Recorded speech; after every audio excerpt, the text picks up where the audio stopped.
नमस्कार, जय हिंद। स्वागत है आज आप सबका फिर से।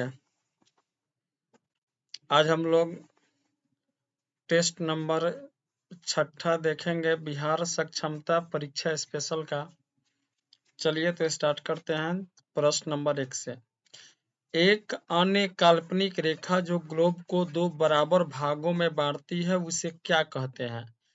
विषुवत भूमध्य रेखा, 0 डिग्री अक्षांश रेखा की ये सभी। तो ध्यान रखेंगे, एक ग्लोब पे जो रेखा बीच से गुजरती है उसको हम लोग विषुवत भी कहते हैं, भूमध्य रेखा भी कहते हैं और 0 डिग्री अक्षांश रेखा भी कहते हैं। अर्थात इसका आंसर होगा ऑप्शन डी, ये सभी।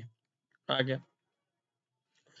विषुवत वृत्त के उत्तर वाले भाग को क्या कहते हैं? उत्तरी गोलार्ध, पूर्वी गोलार्ध, दक्षिणी गोलार्ध। कोई नहीं, तो विषुवत वृत्त के उत्तर वाले भाग को हम लोग उत्तरी गोलार्ध कहते हैं, अर्थात ऑप्शन ए होगा।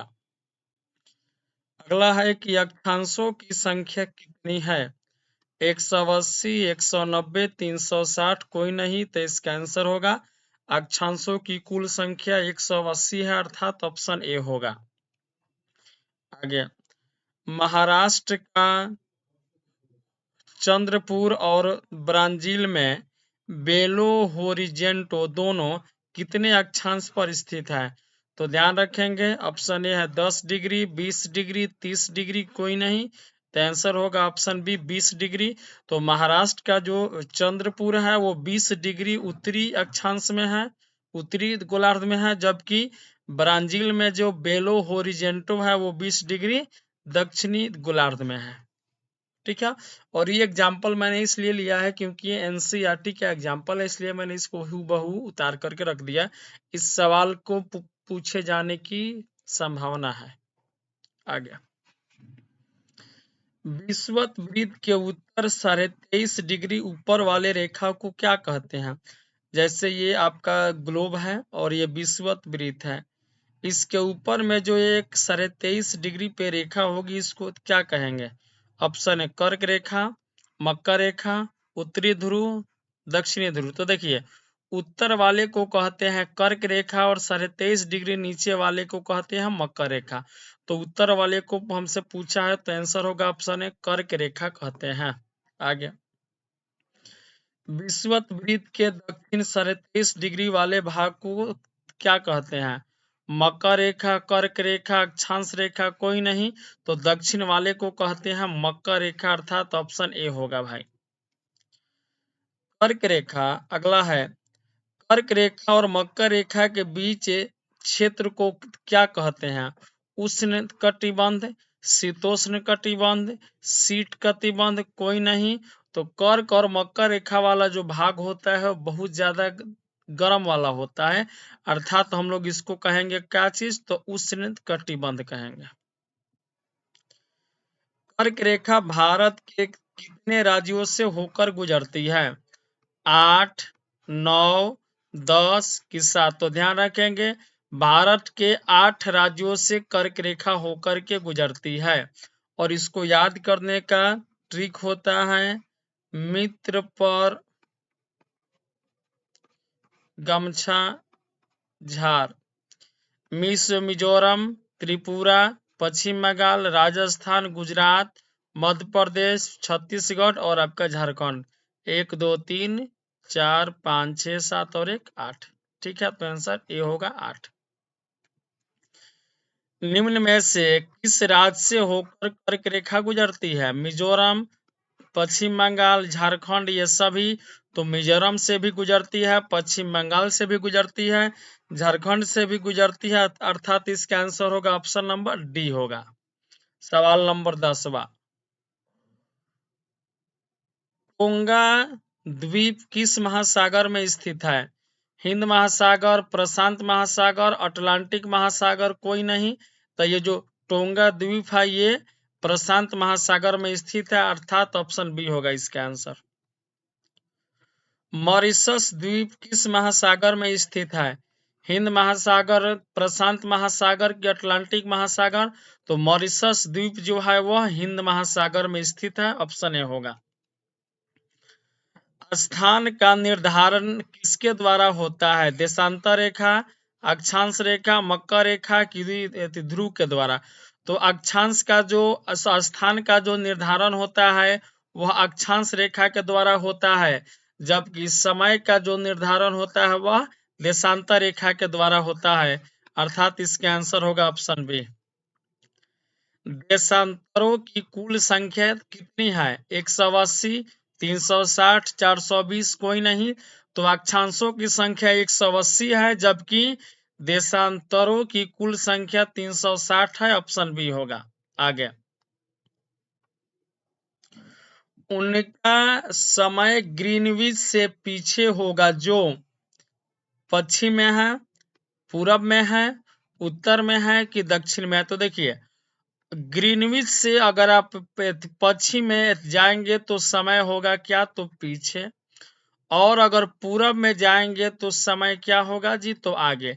तो हमसे पूछा उनका समय ग्रीनविच से पीछे होगा, तो पीछे कब होगा? जब वो पश्चिम में होंगे, यानी ऑप्शन ए होगा। उनका समय ग्रीनविच समय से आगे होगा जो पूरब में है, पश्चिम में है, उत्तर में है, दक्षिण में है। तो आगे होने के लिए पूरब में होना पड़ेगा, अर्थात ऑप्शन ए होगा।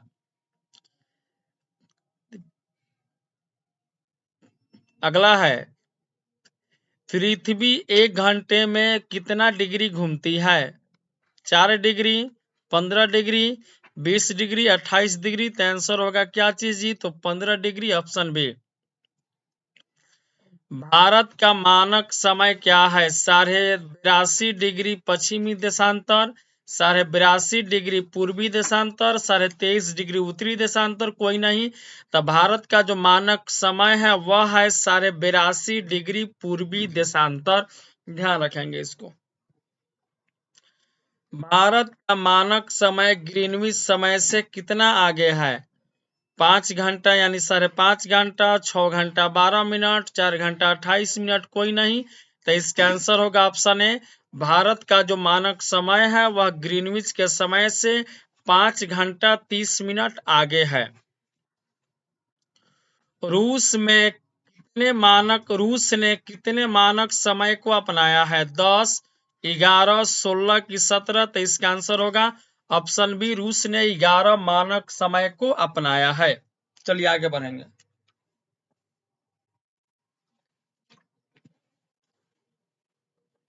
अगला है क्वेश्चन कि जब लंदन में दोपहर के 2 बजे होंगे तब भारत में कितना बजेगा? शाम को 7:30, शाम को 6:30, सुबह को 8:30? कोई नहीं। तो आप जानते हैं कि ग्रीनविच से जो अपना समय है वो 5.5 घंटा आगे है।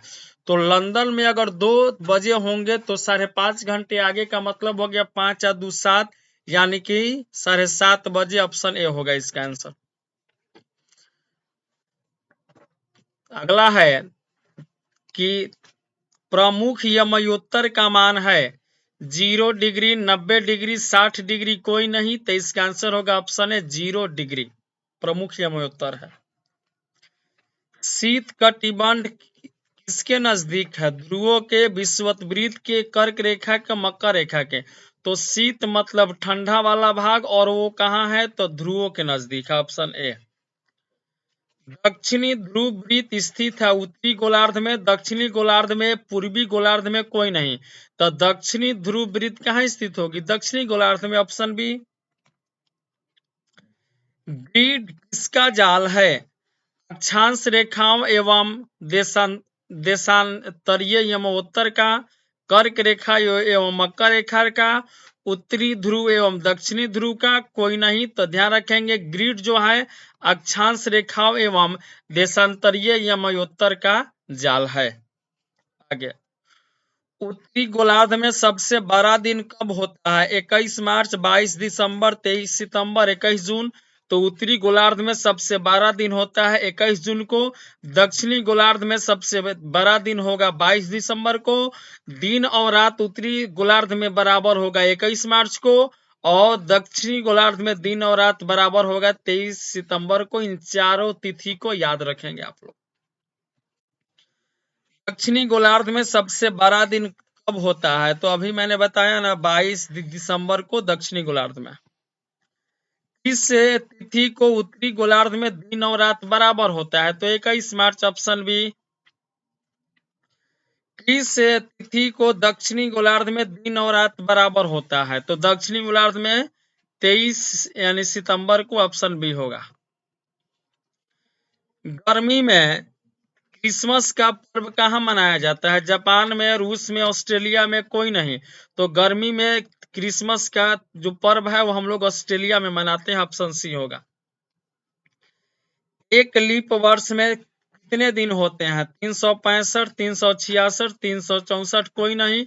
तो आंसर होगा 366 दिन, ऑप्शन बी होगा भाई, ऑप्शन बी।